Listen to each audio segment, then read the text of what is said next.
లక్నో వేదికగా ఎల్ఎస్సీతో జరిగిన మ్యాచ్లో ఆర్ఆర్ టీం ఘన విజయం సాధించింది.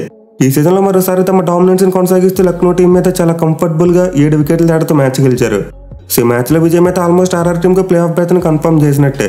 అఫ్కోర్స్ అఫీషియల్గా పక్కన క్యూ మార్క్ అయితే రాలేదు, ఎందుకంటే 16 పాయింట్స్ మార్క్ అనేది ఒక బార్డర్ లాంటిది. ఆ బార్డర్ మీద ఉంటే ఖచ్చితంగా ఛాన్సెస్ ఉంటాయి, బట్ కంప్లీట్లో ఉంటాయని చెప్పలేం. అదే 18 పాయింట్స్ సాధిస్తే ఖచ్చితంగా పక్కన క్యూ మార్క్ వచ్చేస్తుంది. సో ఇంకా రాజస్థాన్ టీంకి 5 మ్యాచ్లు ఉన్నాయి, అండ్ 5 మ్యాచ్లు వాళ్ళు ఒక్కటి గెలిచినా కూడా ఈజీగా ప్లే ఆఫ్స్కి వెళ్ళిపోతారు. ఇన్ఫాక్ట్ 5 ఓడిపోయినా సరే వాళ్ళకి ప్లే ఆఫ్ ఛాన్సెస్ ఇంకా ఉంటాయి. సో ఫస్ట్ మన రాజస్థాన్ రాయల్స్ టీం ప్లే ఆఫ్స్కి వెళ్ళిపోయిందని చెప్పుకోవచ్చు.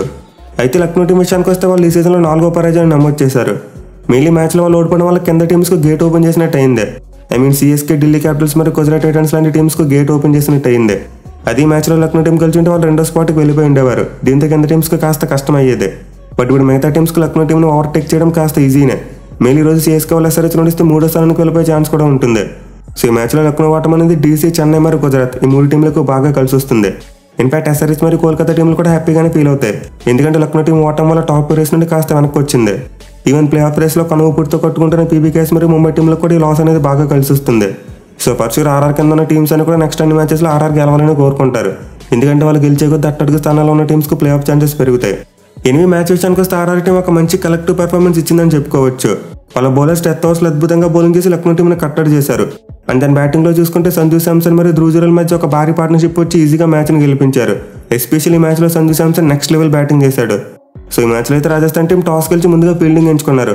అండ్ వాళ్ళకి స్టార్ట్ చూసుకుంటే ఫస్ట్ 2 బాల్స్ ఫోర్స్ పోయాయి, బట్ బోల్ట్ 3వ బాల్కి అద్భుతమైన డెలివరీతో డీకాక్ని క్లీన్ బౌల్ చేశాడు. అలాగే తర్వాత నెక్స్ట్ ఓవర్లో చూసుకున్న last match hero Stoinis duck out. Sandeep Sharma ఒక బ్రిలియంట్ ఇన్స్వింగర్తో అతను బాల్తో కొట్టించాడు. సో లక్నో టీం అయితే 11 పరుగులకే 2 వికెట్లు కోల్పోయింది. అయితే ఈ టైంలో వాళ్ళ కెప్టెన్ కేఎల్ రాహుల్ మరియు దీపక్ కూడా ఇద్దరు కూడా చాలా సెన్సిబుల్గా బ్యాటింగ్ చేశారు. ముందు వికెట్ల పత్రాన్ని ఆపి మెల్లగా ఒక పార్ట్నర్షిప్ని బిల్డ్ చేశారు. అండ్ ఆ పార్ట్నర్షిప్లో సెట్ అయిన తర్వాత తలనిసే చాలా పెద్ద షాట్లు కొట్టారు. సో కేఎల్ రాహుల్ అయితే ఇన్నింగ్స్ని చాలా బాగా గైడ్ చేశాడు. 48 బంతులు 76 పరుగులు చేశాడు. అండ్ దీపక్ కూడా చూసుకున్న 31 బంతుల్లోనే 50 పరుగులు చేశాడు. మెయిన్ వీళ్ళిద్దరు కలిసి 2వ వికెట్కి ఏకంగా 115 పరుగుల పార్ట్నర్షిప్ నెలకొల్పారు. అది కూడా in the matter of 10.1 overs. So వాళ్ళ పార్ట్నర్షిప్ ఆల్మోస్ట్ 11.5 రన్ రేట్తో కొనసాగింది. అయితే లక్నో టీం బ్యాటింగ్ బ్రేక్స్ ఎక్కడ పడ్డాయంటే డెత్ ఓవర్స్లో. ఆ టీం చూసుకుంటే 15 ఓవర్లు మూసేసరికి 150 పరుగులు చేశారు, 4 వికెట్లు కోల్పోయి. ఇన్ఫాక్ట్ సెట్ అయిన కేఎల్ రాహుల్ క్రీజ్లో ఉన్నాడు కాబట్టి ఈజీగా 200 వస్తుందేమో అనుకున్నాం.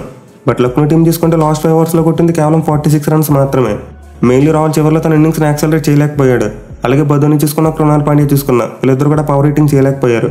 మెయిన్లీ వీళ్ళిద్దరు కలిసి 24 బాల్స్ ఆడితే చేసింది 33 పరుగులు మాత్రమే. సో ఫస్ట్ లక్నో టీంకి అయితే ఫినిషింగ్కి రాలేదు. డెత్ ఓవర్స్లో వాళ్ళు ప్లాట్ను మిస్ అయ్యారు. మెయిన్లీ రాజస్థాన్ బౌలర్స్కి మనం చాలా క్రెడిట్ ఇవ్వాలి. ఎస్పెషల్లీ సందీప్ శర్మ మరోసారి స్పాట్ ఆన్. ఈ మ్యాచ్లో కూడా 4 ఓవర్స్లో 31 రన్స్ మాత్రమే ఇచ్చి 2 వికెట్స్ తీసుకున్నాడు. అండ్ అతను తీసుకున్న 2 వికెట్స్ కూడా చాలా కీలకమైన వికెట్స్. స్టార్టింగ్లో స్టాయినస్ని క్లీన్ బౌల్ చేశాడు. అండ్ డెత్ ఓవర్ స్టార్ట్ అవగానే ఫస్ట్ బాల్కి డేంజరస్ పొరాన్ అవుట్ చేశాడు. సో ఫస్ట్ సందీప్ శర్మ తన ఓత్ను ప్రూవ్ చేసుకుంటున్నాడు. నేనైతే అతను వరల్డ్ కప్ సెలెక్ట్ చేస్తే బాగుంటుంది అనుకుంటున్నా, ఎందుకంటే బుమ్రాకి అతను చాలా మంచి సపోర్టింగ్ బౌలర్ కాగలడు. మెయిన్లీ బుమ్రాలోనే అతను పవర్ ప్లే మరియు డెత్ ఓవర్స్లో కూడా బాగా బౌలింగ్ చేస్తున్నాడు.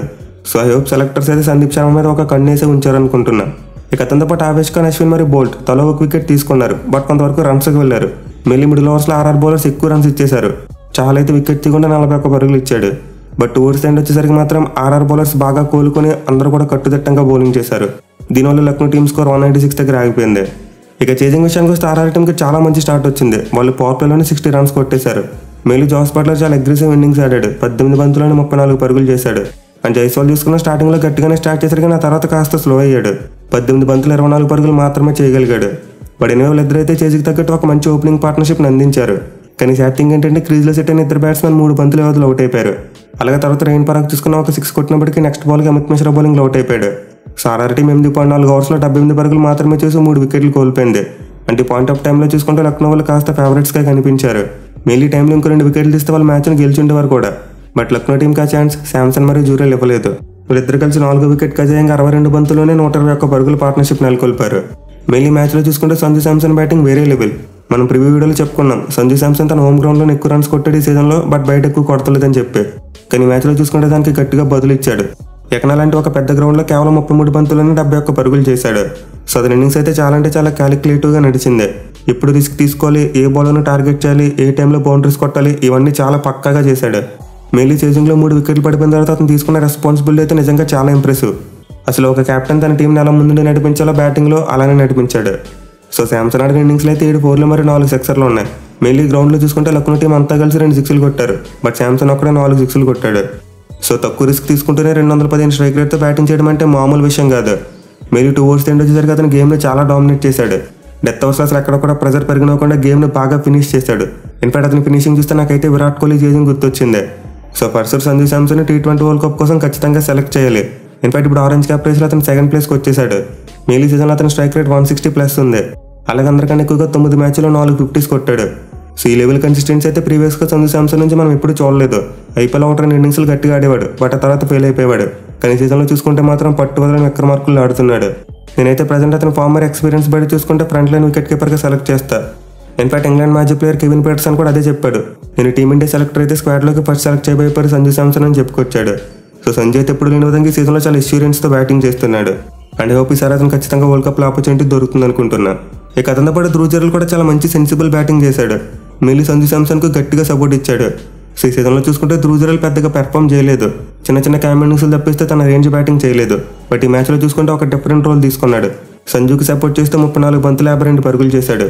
మేలీ అతని ఇన్నింగ్స్లో చూసుకుంటే ఎప్పట్లోనే డిఫరెంట్ కైండ్స్ ఆఫ్ షాట్స్ ఉన్నాయి. అలాగే 50 కొట్టిన తర్వాత తన ఫాదర్కి డెడికేట్ చేస్తూ సెల్యూట్ కూడా చేశాడు.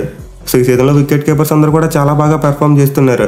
మేలీ, సంజు శాంసన్, కేఎల్ రాహుల్ మరియు రిషబ్ పంత్ వీళ్ళ ముగ్గురు కూడా ఇప్పుడు ఆరెంజ్ క్యాప్ రేస్లో వరుసగా 2, 3, 4 స్థానాల్లో ఉన్నారు. సో వీళ్ళ ముగ్గురు ఇద్దరిని సెలెక్ట్ చేయడం అంటే ఖచ్చితంగా సెలెక్టర్స్కి హెడ్ఎక్కే. బట్ స్ట్రైక్ రేట్ పరంగా చూసుకున్న వాళ్ళు ఆడిన క్వాలిటీ బ్యాటింగ్ పరంగా చూసుకున్న నేనైతే Sanju Samson first choice wicket కీపర్గా సెలెక్ట్ చేస్తా. అండ్ దాని బ్యాకప్ కీపర్గా రిషబ్ పంత్ని పెట్టుకోవాలి. లేదు ఒకవేళ మాకు పంతే కావాలనుకుంటే సంజు శాంసన్ ఒక స్పెషలిస్ట్ బ్యాట్స్మెన్గా కూడా ఆడించుకోవచ్చు, ఎందుకంటే అతను రేంజ్లో పెర్ఫామ్ చేస్తున్నాడు. So first Sanju Samson innings ద్వారా సెలెక్టర్స్ ఒక పెద్ద హెడేక్ క్రియేట్ చేశాడని చెప్పుకోవాలి. ఇక లక్నో బౌలింగ్ విషయానికి వస్తే చాలా పూర్గా కనిపించింది. కృణాల్ పాండ్యా ఒక్కడే పొదుపుగా బౌలింగ్ చేశాడు. బట్ మిగతా బౌలర్స్ అందరూ కూడా ఆల్మోస్ట్ ఓవర్కి 10 కంటే ఎక్కువ రన్స్ ఇచ్చారు. ఎస్పెషల్ వాళ్ళ ఫీల్డింగ్ అస్సలు బాగోలేదు. ధ్రువ్ జురేల్ ఇచ్చిన 2 క్యాచ్లను షార్ట్ థర్డ్ ఎస్టాకు వదిలేశాడు. అలాగే వాళ్ళ గ్రౌండ్ ఫీల్డింగ్ చూసుకున్నంత ఇంప్రెసివ్గా లేదు. మేలీ, కేఎల్ రాహుల్ ఎక్కువగా బౌలింగ్ ఎక్స్పీరియన్స్ ఉన్న ప్లేయర్స్ కంటే యంగ్స్టర్స్కి ఇచ్చాడు. బోత్ మోషన్ ఖాన్ మరియు ఎస్టాకూర్ ఇద్దరు కూడా 4 ఓవర్స్ కోటా వేశారు. కానీ అమిత్ మిశ్రా, బిష్ణు మరియు మార్కస్ స్టాయినిస్ లాంటి వాళ్ళు చాలా తక్కువ ఓవర్స్ వేశారు. ఇన్ఫాక్ట్ స్టాయినిస్ ఒక ఓవర్లో 3 పరుగులు ఇచ్చి ఒక వికెట్ తీసినప్పటికీ అతనికి సెకండ్ ఓవర్ ఇవ్వలేదు. సో ఫస్ట్ కేఎల్ రాహుల్ తన బౌలర్స్ నోటేట్ చేసే విషయంలో చాలా మిస్కాలిక్యులేట్ చేశాడని చెప్పుకోవాలి. Anyway end of the day చూసుకుంటే మరోసారి లక్నో టీం టార్గెట్ను డిఫెండ్ చేసుకోలేకపోయింది. In fact for the first time వాళ్ళు 190+ టార్గెట్ను డిఫెండ్ చేసుకోలేకపోయారు. ప్రీవియస్గా చూసుకుంటే 190+ కొట్టిన ప్రతిసారి కూడా మ్యాచ్లు గెలిచారు. కానీ for the first time Lucknow లాంటి ఒక పెద్ద గ్రౌండ్లో వాళ్ళు టార్గెట్ని డిఫెండ్ చేసుకోవడంలో ఫెయిల్ అయ్యారు. చూడాలి మరి ఓటమి నుండి వాళ్ళు ఎలా కంబ్యాక్ చేస్తారనేది.